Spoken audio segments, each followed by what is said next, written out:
Ita-ita itu Masya Allah, salah satu makanan yang sangat sehat. Nanti coba nih buat beras ya, beras organik ya. Kalau nggak organik nanti Anda cuci dulu dengan baking soda atau dengan apa probiotik atau dengan cuka apel segala macam. Atau nanti beras itu direndam sebentar, mungkin sejam 2 jam, nanti dikeringkan, tumbuk juk juk juk juk juk juk juk. Ya. Lalu setelah ditumbuk dihaluskan, nggak sampai halus-halus banget, nah, dalam satu mangkok gitu, dan satu mangkok lagi Anda siapkan kelapa parut. Kelapa parut. Lalu satu mangkok lagi kurang lebih mungkin seperempat itu Anda siapkan gula aren atau gula merah. Nah, campur semua dalam baskom, aduk juk, juk, juk, juk, juk, juk. Pakai tangan Anda sendiri supaya banyak bakterinya. Nah, kan di tangan kita ada bakteri. Ya, kenapa banyak orang sekarang ketakutan luar biasa karena dia nggak punya senjata di sini bakteri ini. Bakteri sini jangan diotak-atik dengan bahan-bahan sintetik. Gitu. Lalu bobok tadi, nah dibikin bulat-bulatan. Ya, bulat-bulatan. Manis nggak? Manis. Padat dan mengenyangkan dan penuh dengan ada vitamin, ada mineral, ada serat, ada protein. Kan kelapa protein, lemak juga. Ya, karbohidrat dapat dari gula aren. Gitu kan? Coba aja lihat, makan kayak begitu, nggak usah banyak-banyak, 2-3 kepel ya udah Masya Allah tuh. Mengenyangkan, sangat mengenyangkan, dan menariknya lagi dari yang saya dapatkan waktu saya belajar dengan seorang guru itu, dia katakan itu kalau rutin makan si tadi ya ita-ita itu 3 bulan tuh jantung akan bersih.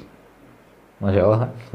Simple, asal apa, whole food real food. Nah kita ingat ya, pesan kedua saya whole food real food ya. Jadi kalau sekarang mau glowing whole food real food udah selesai, insya Allah kan.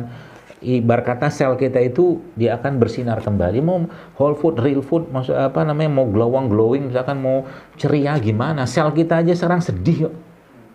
Kenapa sedih? Kan gini,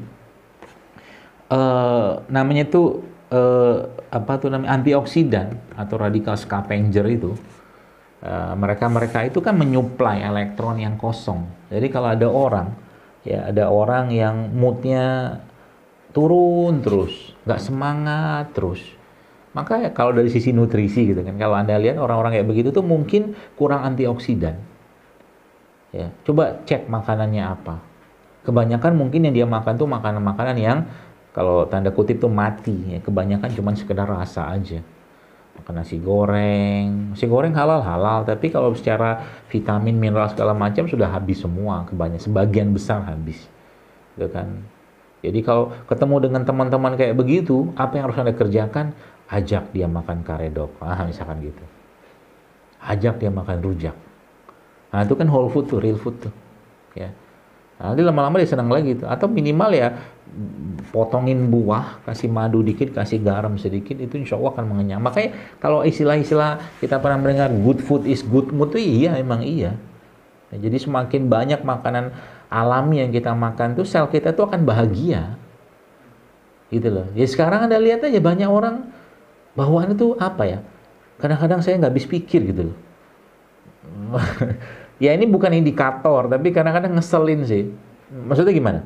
Coba Anda naik motor, berhenti di lampu merah, ijo, apa yang Anda dengar? Klakson. Ya, ten.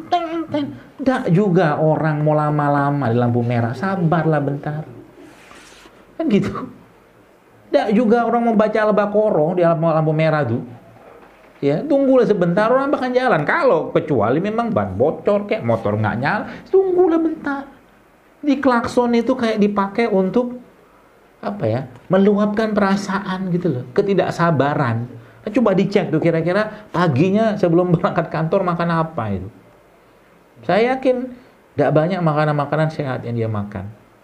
Karena emang apa ya, behavior, sikap, bahkan attitude kita itu dipengaruhi oleh apa yang kita makan. Ulama-ulama dulu ngomong kayak begitu semua, sama bahasanya. Jadi kalau mau memperbaiki jadi kalau kita mau lihat karakter karakter sifat atau sikap satu negeri itu, coba lihat aja dari apa yang mereka makan. Wah itu dokter ngomong begini tuh di Timur Tengah tuh, di Saudi Arabia tuh, Bapak nggak tahu di sono makannya apa, begitu dekat Tower Zam-Zam bawah tuh. Bapak tengok di situ. Bapak Ibu tengok, lihat di situ apa yang dimakan oleh orang-orang Arab sana. Oh, dekat Masjidil Haram aja ada ayam goreng cepat saji. Ya, seperti itu. Belum lagi cerita tentang bagaimana kita bukan ngomongin jelek, bukan. Maksud saya itu karakter makanan saya bahas. Apalagi di sana kan apapun makanannya, minumannya soda. Di sana begitu. Pagi, siang, malam minumnya soda. Terus ada WhatsApp yang saya pernah dapatkan, katanya di daerah Saudi Arabia atau Arab Saudi itu katanya rumah sakit kosong. Mana ada kosong? Penuh dengan orang berpenyakitan sekarang. Ya, seperti itulah. Nah, kita ini juga sama ya. Kalau kita nggak mau berubah jadi whole food, real food, ya kan bernasib sama. Umur 20 tahun sekarang yang kena diabetes banyak. Umur 20 tahun yang kena jantung banyak. Serius. Dulu ya, karakter penyakit itu 30-40 tahun ke atas, dia bilang ada artritis rheumatoid. Sekarang umur 30 tahun nih, gimana nggak artritis rheumatoid? Gimana nggak gagal ginjal? Pagi siang malam ngopi, pagi siang malam ngeteh. Nggak ada air putihnya. Ya sudahlah. Jadi akhirnya apa? Orang jadi lemah. Dan masalahnya, ada satu masalah yang jauh lebih besar, Bapak sekalian. Ya. Masalah apa? Masalah di mana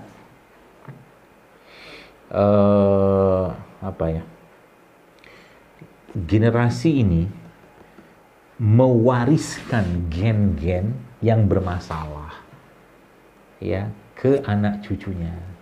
Laki-laki yang kemudian mereka nikah dengan perempuan segala macam ya, pria wanita, akhirnya dia jadi suami dan istri dan dalam satu rumah tangga.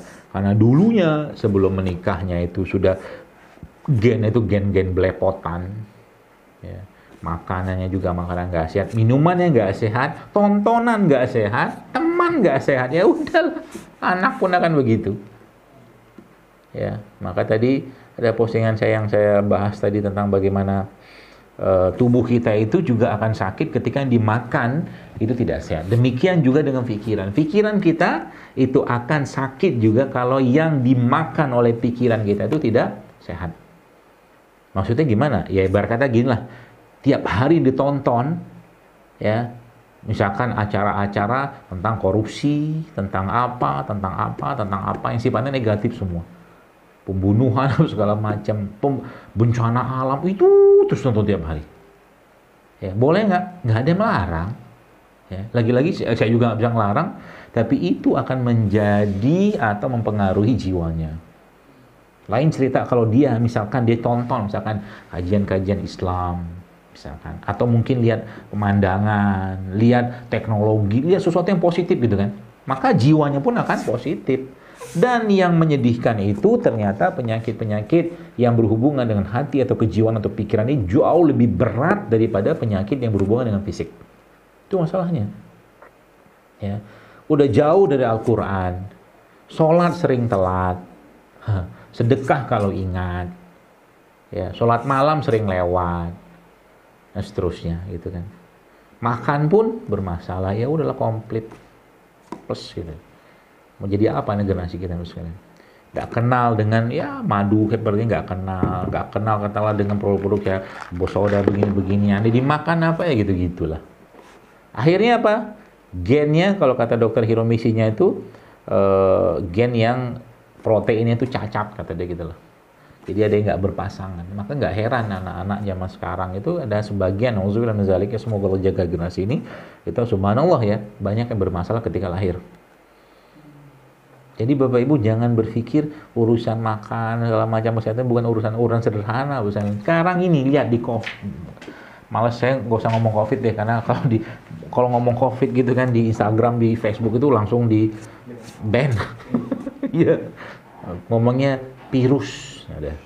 Pakai P karena kita lagi berada di tanah Sunda. Kasihkan Tunda. Virus. Kalau COVID pakainya K. COVID, COVID. Nah, gitu. Itu nggak di-ban kalau gitu kayaknya. Kelihatan di wabah ini, katakanlah ya, kita bisa menilai betapa lemahnya imun kita sekarang. Ya kan? Betapa lemahnya imun kita dan betapa lemahnya iman kita sekarang. Udah kelihatan kok. terbaca semua. Ya. Jadi si COVID ini, ya, si virus ini itu ibarat kata apa ya? Asesor gitu kan. Wah, ini ente ketahuan semua. Lemahnya imun dan imannya kita zaman sekarang. Ya. Dan orang-orang yang kena pun ya semoga Allah ampuni mereka, tentunya kita mendoakan, dan semoga yang sehat, yang sakit pun kita doakan sembuh, dan semoga yang sehat kita Allah jaga ya. Tapi ya saya ceritanya itu pengen ayo kita sadar gitu loh.